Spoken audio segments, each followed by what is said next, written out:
You ever feel a peace so deep, it makes your heart almost stop, only for that peace to shatter like glass the very next moment? That's how my world came crashing down one quiet Sunday evening back in '92. I remember the sun dipping low, the gentle hum of the church choir still lingering in the air, and the sweet scent of old hymn books mixed with the faint smell of candles. I thought I was walking into a place of refuge somewhere safe, somewhere holy. But what I found that day in the church's small worn-out parlor wasn't sanctuary. No, it was a betrayal so raw, so unimaginable. It cut deeper than any wound I've known. My pastor, a woman I trusted with my soul and prayers, was on the couch, her back turned to my husband, who held her in a way no husband should hold another woman. My breath caught. My heart pounded like a drum in my chest. The words I wanted to scream caught in my throat, replaced by a chilling silence that swallowed the room whole. How do you reconcile faith when those you look up to fall so far? How do you keep standing when the very foundation beneath your feet crumbles? Those questions have haunted me ever since, weaving their way through my nights and days. But this isn't just a story of heartbreak.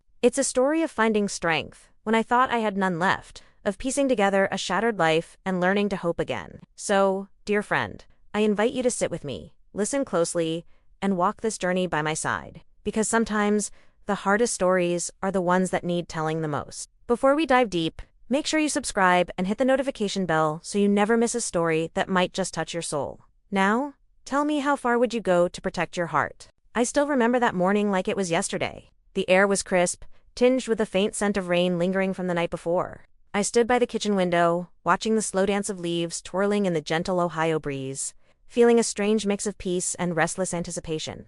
The early sunlight filtered softly through the lace curtains, casting delicate shadows on the worn wooden floorboards where my mother's old quilt lay folded.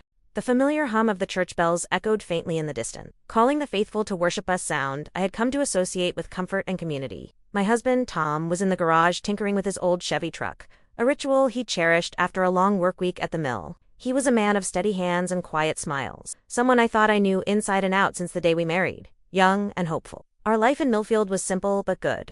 The kind of small-town life where everyone knew your name, where Sunday potlucks were as much about fellowship as they were about the food, and where faith was the thread that held the fabric of our community tightly together. That day, I wore my favorite blue dress, the one my mother had sewn for me before she passed. It smelled faintly of lavender and memories. I had spent the morning preparing for the evening church meeting, baking pies and polishing the pews with care. Everything was as it should be, or so I thought.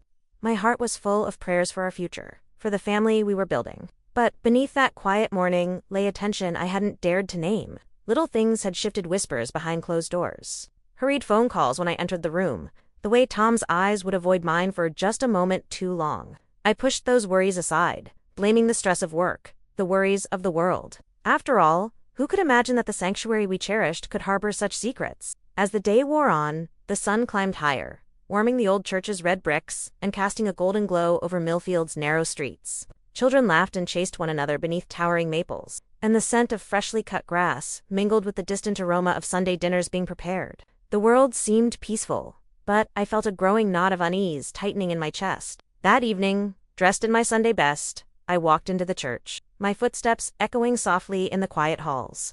I was eager to greet the familiar faces, to find solace in prayer and song. Instead, I found a silence so thick it pressed against my skin, and then, the sight that would forever change my life. Great. I'll proceed now with the second topic. Continuing Martha's intimate and emotional journey in Millfield, Ohio, in the early '90s. I'll keep the narrative rich in sensory details, emotional depth, and cultural context. Give me a moment to prepare the text with about 5,000 characters. Here is the second topic of your story. Continuing from Martha's perspective with deep emotion and vivid sensory details, the moment I stepped into that small, worn-out parlor of our church, my heart still full of hope. The air felt different, heavy and suffocating, as if the walls themselves held their breath. The familiar scent of old wooden pews mixed with the faint aroma of candle wax was overshadowed by a silence so profound, it screamed louder than any noise I had ever heard. I was just a few steps inside when I saw them.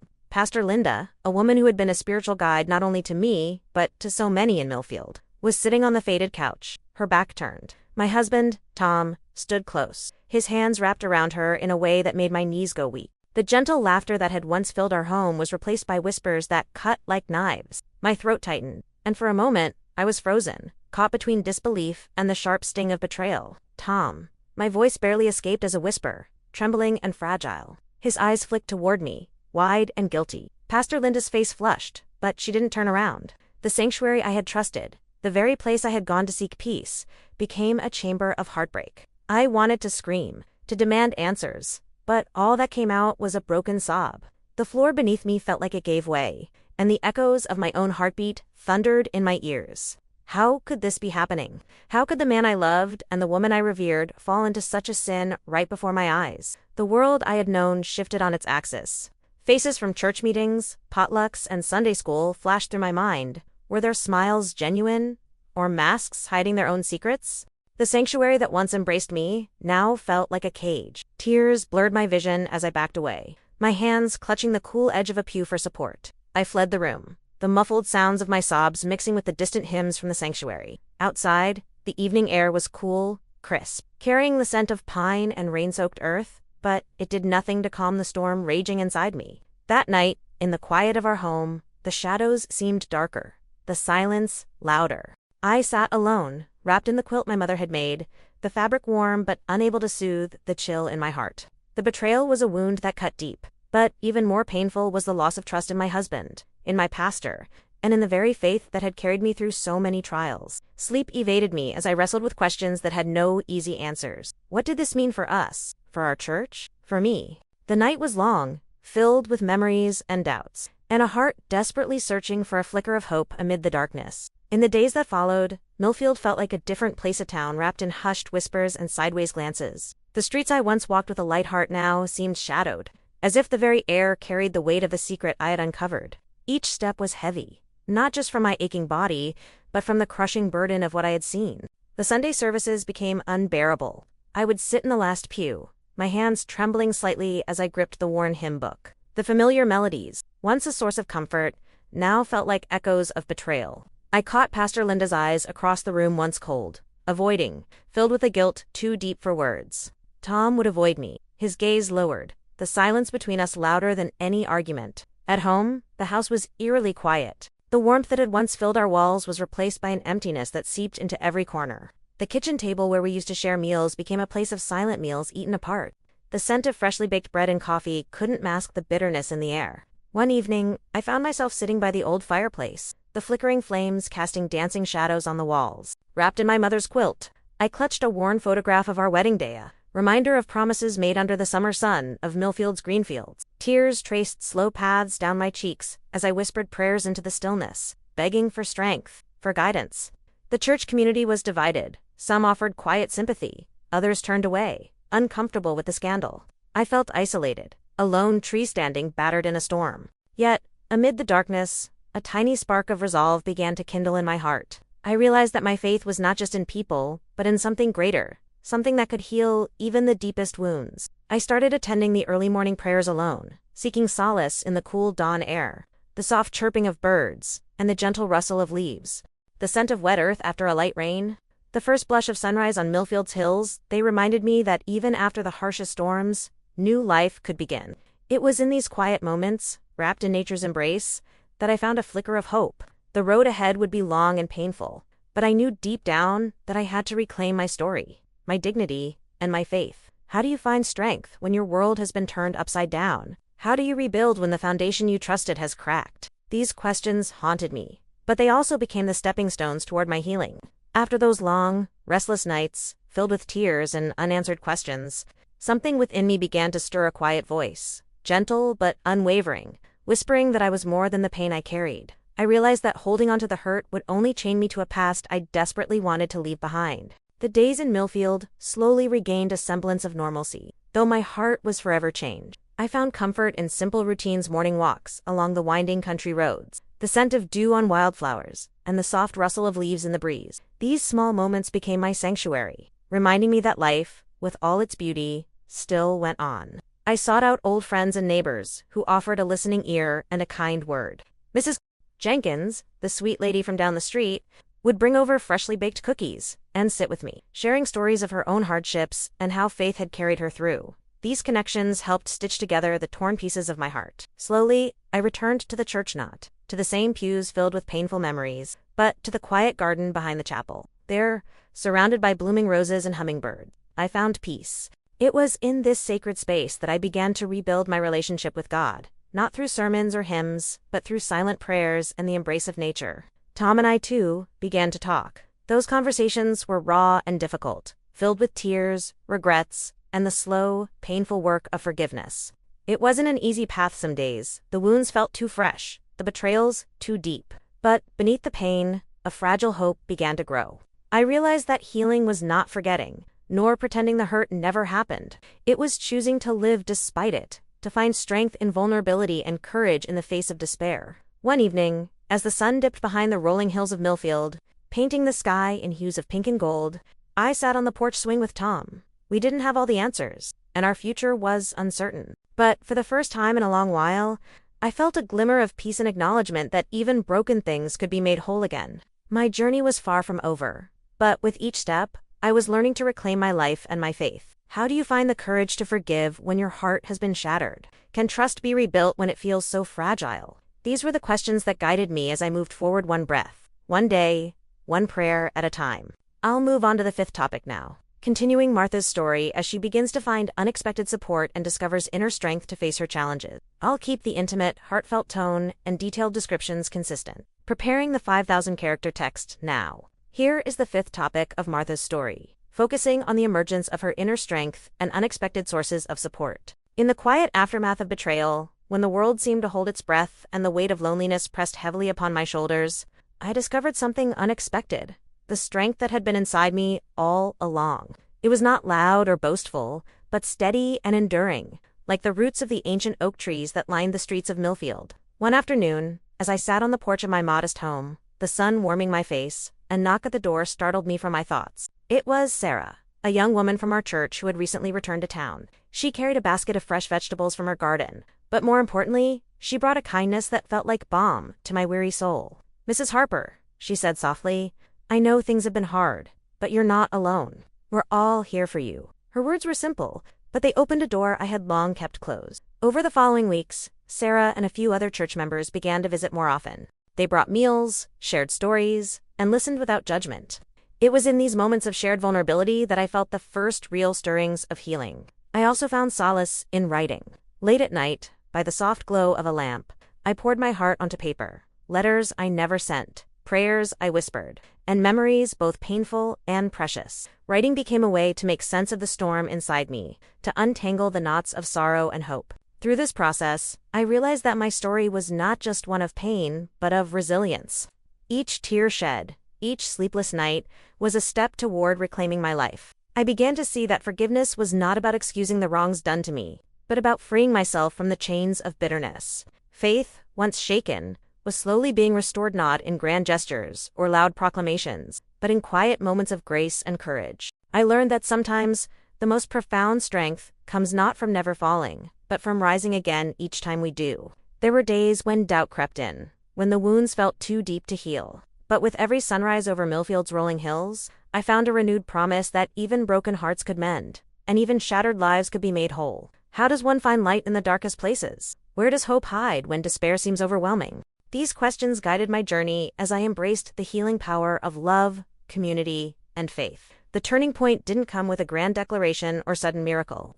Instead, it arrived quietly, like the soft break of dawn over Millfield's sleepy streets. One morning, as the mist curled gently over the fields and the scent of wildflowers filled the air, I found myself standing before the old mirror in our bedroom, looking not just at the reflection of a woman weathered by pain, but at someone who had survived, who had begun to heal. For years, I had carried the weight of betrayal in silence, letting it define me. But that morning, something inside me shifted. I saw in my own eyes a flicker of the woman I used to be, the girl who dreamed of love and laughter, who believed in goodness despite the hardships. And I realized that while the past had shaped me, it would not own me. I began to say no to the shame and fear that had held me captive. I reached out to the community in new ways, volunteering at the church's food pantry, helping with Sunday school, sharing my story when asked, not to dwell on the pain, but to offer hope. My voice, once quiet and trembling, grew stronger with each telling. Tom and I continued to work through the shattered pieces of our marriage. Forgiveness was a long and winding road, paved with honesty, tears, and the slow rebuilding of trust. Some days were easier than others, but we took it one step at a time, leaning on our shared faith and memories of better days. One afternoon, as the golden sun poured through the stained glass windows of the chapel, I stood before the congregation not as a broken woman, but as someone renewed. I shared my journey, my struggles, and my hope. The faces that looked back were filled with tears and encouragement, reminding me that I was never truly alone. Outside, life in Millfield continued, its gentle rhythm, the rustling of leaves. Children's laughter echoing through the streets, neighbors greeting one another with warm smiles. It was a reminder that even after the darkest storms, the world keeps turning, offering chances for new beginnings. I had learned that strength isn't about never falling. It's about rising each time with grace and courage. My faith, once tested, had become a beacon guiding me forward. How do you find the courage to start again when the past weighs heavy? What does it mean to truly forgive, not just others, but yourself? These questions lingered, but now they were no longer chains. They were invitations to a future filled with hope. As the seasons shifted in Millfield, so too did the rhythm of my heart. Spring brought new life to the fields and gardens, and with it, a blossoming sense of purpose that began to fill the spaces once shadowed by pain. I found myself drawn to the community in ways I hadn't imagined, discovering that healing often grows through connection and service. Volunteering at the church's food pantry became a weekly ritual, a chance to meet neighbors and share stories of resilience. Each smile exchanged, each hand shaken, wove a thread of belonging that wrapped warmly around my soul. The scent of fresh bread and ripe vegetables, mingled with laughter and quiet prayers, creating a tapestry of hope that buoyed me even on the hardest days. I also took up teaching Sunday school again, welcoming the bright-eyed children whose innocence and joy were a balm to my spirit. Their questions, their boundless curiosity, reminded me of life's simple wonders and the beauty of faith unburdened by pain. In their eager faces, I saw a reflection of the girl I once wasn't, the woman I was becoming. Tom and I began attending counseling sessions offered by the church, a place where brokenness was met with grace and understanding. Those conversations were often raw and difficult, but they laid the foundation for a marriage slowly rebuilt on honesty and renewed love. We learned to listen, to forgive, and to hope together once more.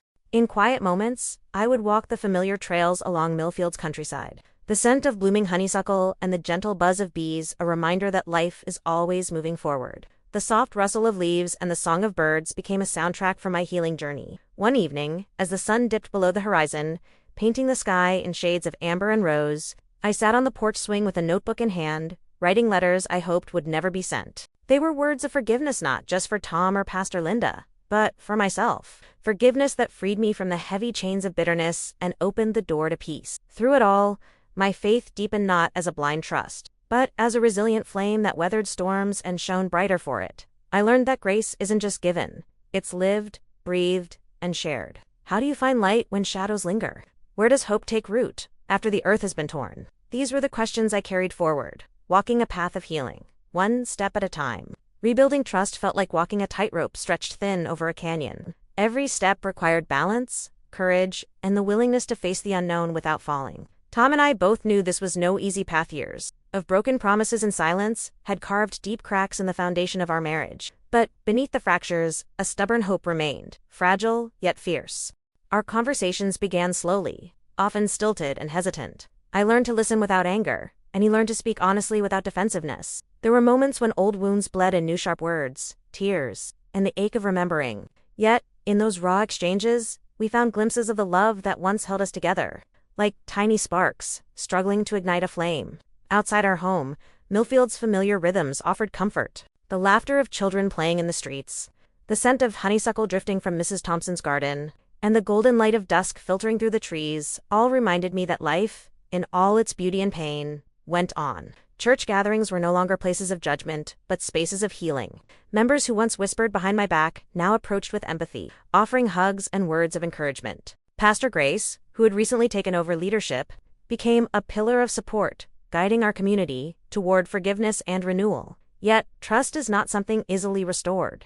It is fragile, earned slowly through consistent actions and vulnerability. I found myself guarding my heart, stepping cautiously into new conversations, wary but willing to hope. One afternoon, as I walked through the town square, I paused to watch the children chase after a stray puppy. Their unburdened joy was contagious, reminding me that innocence and trust could be rebuilt, even after pain. In the quiet moments, I prayed not for a quick fix, but for patience, strength, and the grace to accept the journey as it unfolded. The road ahead was uncertain, but I was learning to walk it with open eyes and an open heart. How do we forgive when the hurt cuts so deep? Can broken bonds ever be truly mended? These questions lingered, but with each passing day, I grew more certain that healing was possible, slow, imperfect, but real. Hope, like the first fragile buds of spring, began to blossom within me. After months of wrestling with grief and doubt, I found moments of light breaking through the clouds that had long shadowed my heart. It wasn't a sudden sunrise, but a slow, steady dawn, warming the earth and coaxing life from barren soil. I started to imagine a future beyond the pain of life, where laughter could return to our home, where love could be renewed not in forgetting, but in the courage to move forward. The small town of Millfield, with its rolling hills and whispering pines, became a backdrop for this new chapter. Its familiar streets and friendly faces, a reminder that community could be a source of strength. One day, while tending the garden behind our house, I felt the warm sun on my skin and the cool breeze carrying the scent of freshly turned earth. The act of planting seeds felt symbolic, a promise that, even after winter's harshness, growth was possible. I thought of the friendships rekindled, the prayers answered in quiet ways, and the resilience that had carried me this far. Tom and I began to rebuild not just our marriage, but a partnership rooted in honesty and mutual respect. We attended small gatherings, shared meals with neighbors, and found comfort in the simple joys of everyday life. The scars of betrayal remained, but they no longer defined us. In church, new faces joined the congregation, and old wounds began to heal as forgiveness took root. Pastor Grace's sermons spoke of grace and redemption, resonating deeply with those of us who had walked through fire. The community's embrace was imperfect but genuine, a patchwork of broken souls striving for wholeness. Some evenings, I would sit by the window, watching the stars emerge one by one against the velvet sky. The quiet of the night brought peace, and in those moments, I felt a connection to something greater, a presence that had never abandoned me, even when my faith wavered. How do we hold on to hope when the nights are longest? What does it mean to find peace after the storm? These reflections became my companions, guiding me as I stepped into the future with cautious optimism and a heart open to healing. As the days unfolded, I found my faith deepening not as a simple comfort, but as a living, breathing part of who I was becoming. The gentle rhythms of Millfield life, the chirping of birds at dawn, the soft rustle of leaves in the breeze, the warm light spilling through stained glass windows, became the soundtrack of my healing soul. I began to spend more time volunteering, not just at the food pantry, but organizing community gatherings that brought people together to share stories, laughter, and sometimes tears. These moments of connection reminded me that we were not alone in our struggles, and that through shared experience, we could find strength. Tom and I attended more church events, not out of obligation, but out of a genuine desire to reconnect. The pastor, Grace, often spoke about grace itself, the unearned gift that transforms and restores. Her words resonated deeply, echoing the journey I had been on from despair to hope. In quiet moments, I would sit by the window, watching the sun cast golden hues over the fields, feeling a peace I hadn't known in years.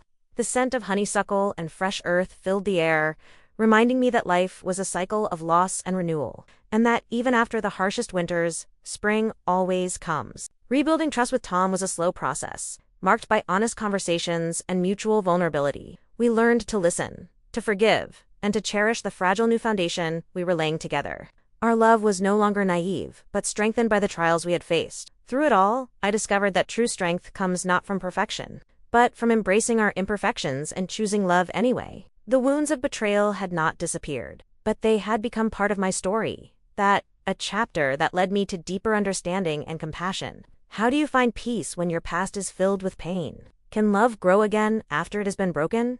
These questions remained, but they no longer filled me with fear. Instead, they were invitations to live fully and authentically, with a heart open to healing and hope. Forgiveness is a path I never imagined I'd walk so willingly. For so long, it felt like an impossible mountain, too steep and cold to climb. Yet, as days turned into months, I learned that forgiveness is less about excusing the wrongs done to us and more about freeing ourselves from the chains of bitterness and pain. One quiet afternoon, sitting beneath the shade of an old oak tree in Millfield's town square, I felt a peace settle over me that I hadn't known in years. The sun filtered softly through the leaves, dappling the ground with light, and the distant laughter of children playing brought a gentle smile to my lips. It was there, in that simple moment, that I made a choice to let go of the anger that had weighed so heavily on my heart. Tom and I continued to navigate the delicate process of healing our marriage. There were days of tenderness and hope, and others marked by struggle and tears. But with each step, we moved closer to rebuilding a bond founded on honesty and renewed love. Our faith became a cornerstone, a reminder that grace is always within reach if we choose to accept it. The church community, too, began to heal. Pastor Grace's leadership fostered a spirit of compassion and understanding, encouraging us all to support one another through our trials. I found comfort in sharing my story with others, hoping it might bring light to those who felt lost in their own darkness. In the quiet moments of reflection, I often thought about the journey I had taken from heartbreak to healing, from despair to hope. The road was far from easy, but it had taught me invaluable lessons about resilience, faith, and the transformative power of love. How do we truly forgive when the wounds run deep? What does it mean to have faith in the face of brokenness? These questions continue to guide me, offering both challenge and comfort as I walk forward with a heart open to whatever lies ahead. With time, I found that sharing my story became a source of strength not just for me, but for others who heard it. Each conversation, each tear shed together, wove a tapestry of understanding and compassion that transcended the pain of betrayal. In opening my heart, I discovered a community of souls bound by similar struggles, each on their own path toward healing. I often sat on my porch in the evenings, the scent of jasmine drifting on the warm Millfield breeze, watching the sun dip below the horizon. The quiet beauty of those moments reminded me that life is a mosaic of light and shadow, joy and sorrow intertwined. My past, with all its heartache, was a part of that mosaic, a chapter that had shaped me, but did not define me. I grew wiser, learning to hold my pain gently, to acknowledge the wounds without letting them consume me. Forgiveness had blossomed into acceptance, and faith had deepened into a quiet, steadfast hope that carried me through the darkest nights. The children in our community, their laughter echoing through the streets, became a symbol of renewal. Teaching them, listening to their dreams and fears, reminded me that healing is a continuous journey, a gift we give ourselves and others each day. Tom and I continued to walk this path together, imperfect but committed. Our love was now tempered by experience, grounded in honesty, and nurtured by grace. We had been broken, but we were also mending one step, one day, one prayer at a time. How do we carry the lessons of our past without being weighed down by them? What strength lies in vulnerability and the courage to share our truth? These reflections became my guideposts, illuminating a way forward filled with hope, resilience, and love. As the years passed, I came to understand that resilience is not just about enduring hardship, but about transforming pain into purpose. My journey had taught me that even in the darkest moments, there is a flicker of light waiting to be nurtured, seed of hope that can grow into something beautiful and strong. I began to think about the legacy I wanted to leave, not just for my family, but for the community of Millfield and for anyone who might one day hear my story. I wanted them to know that heartbreak does not have to be the end, that betrayal can be met with courage, and that faith, even when tested, can be a wellspring of strength. The church garden, once a quiet place of solitude, became a symbol of this new chapter. I spent hours tending the flowers, planting new blooms alongside the old, each one a testament to renewal and growth. The fragrance of roses and lavender filled the air, mingling with the soft hum of bees and the gentle rustle of leaves, a living reminder that life continues. In all its beauty and complexity, Tom and I celebrated small victories, anniversaries, marked not by grand gestures, but by quiet moments of understanding and shared smiles. Our love had evolved, shaped by trials, but no less real or precious. In quiet reflection, I often thought about the women who had walked similar paths, those who had faced betrayal and loss, and yet found their way back to hope. Their stories intertwined with mine, a tapestry of strength and grace woven through time. What kind of story will you leave behind? How will you turn your struggles into a beacon for others? These were the questions I held close as I continued on this journey, a journey not defined by the wounds of the past, but by the courage to keep moving forward. Healing, I learned, is not a destination, but a journey, a winding path, filled with both light and shadow. Each step I took was a testament to the resilience of the human spirit and the power of faith to mend even the deepest wounds. The journey was often slow and uncertain, but it was mine to walk, and I embraced it with an open heart. The community of Millfield became my anchor. Together, we celebrated joys and supported each other through sorrows, creating a tapestry of connection that wove us tightly together. The church, once a place of pain, transformed into a sanctuary of hope, a place where broken souls could find comfort and strength. Tom and I continued to nurture our renewed bond, learning to communicate with kindness and patience. The scars of the past remained, but they no longer defined us. Instead, they served as reminders of the love and forgiveness that had brought us back from the brink. In moments of quiet reflection, I often thought about the women whose stories had touched my heart, their courage inspiring me to keep moving forward. I found purpose in sharing my own story, hoping it might offer solace and strength to others walking similar paths. The scent of blooming lilacs and freshly cut grass filled the air as I walked through the town, each breath a reminder of life's enduring beauty. The laughter of children, the warmth of a neighbor's smile, the gentle prayers whispered in the chapel all. These small blessings became the threads that mended my heart. What does it mean to truly heal? How do we find purpose amid pain? These questions continue to guide me, reminding me that while the scars of the past may never fully fade, they can become the foundation for a life filled with hope, love, and grace. As I sit here today, reflecting on the path that brought me from heartbreak to healing, I am filled with a profound sense of gratitude. The scars I bear are not signs of defeat, but marks of resilience, a testament to the strength that faith, forgiveness, and love can nurture within us all. My journey has been one of pain, yes, but also of hope. It has taught me that, even in our darkest hours, there is light waiting to be found. The betrayal that once shattered my world has been transformed into a story of survival, growth, and the unyielding power of the human spirit. Tom and I stand together now, imperfect but united, learning each day to cherish the love we rebuilt from the ashes. Our community, once divided by sorrow, has grown stronger through compassion and grace. To anyone listening to my story, know this: you are not alone. No matter how deep the wounds, healing is possible. Forgiveness is a gift you give yourself. Faith is a light that will guide you through even the darkest nights. If my journey has touched your heart, I invite you to subscribe and hit the notification bell so you never miss a story of courage, hope, and renewal. I read every comment with love and gratitude, eager to connect with you and hear your own stories of strength. And before you go, I encourage you to watch the next story on your screen, a tale of another woman's journey that I believe will inspire you as much as mine has. Thank you for walking this path with me. Remember, no matter the storms you face, you can rise again.